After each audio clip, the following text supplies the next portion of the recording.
సిగ్గుపడింది చాలు కానీ చెప్పండి. మీ పేరేంటి? నా పేరు హారిక. నేను ఇన్స్టాగ్రామ్ ఇన్ఫ్లుయెన్సర్. అవునా? ఎంతమంది సబ్స్క్రైబర్స్ ఉన్నారు మీకు? ఇందులో సబ్స్క్రైబర్స్ ఉండరు, ఫాలోవర్స్ ఉంటారు. ఎంతమంది ఫాలోవర్స్?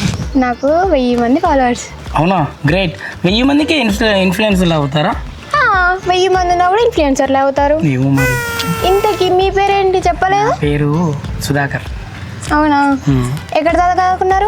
నేను డిగ్రీ దాకా చదివినానండి. అవునా, డిగ్రీ ఏ ఇయర్లో పాస్ అవుట్ అయ్యారు? అంటే 2016 ఆ టైంలో పాస్ అయ్యాను. ఏంటి 2016? అప్పటికి మీరు ఇంటర్ చేస్తూ? ఇంటర్ కాదు, అప్పుడు నేను 6th 7th క్లాస్. అవునా, మరి ఇంత అంటే అప్పుడు మీరు డిగ్రీ పాస్ అవుట్ అంటే మీ ఏజ్ ఎంత ఉంటుంది ఇప్పుడు? బాగేం ఉండదండి ఏజ్. మీరు ఏమనుకోనంటే మిమ్మల్ని ఒకటి అడగచ్చా? అడుగురి. మీ ఏజ్ ఎంత? నా ఏజా మొన్ననే 21 పడ్డాయి. అవునా, మరి ఇంత చిన్న పిల్లనా? అయినా ఏం కదలే, మన అదృష్టం.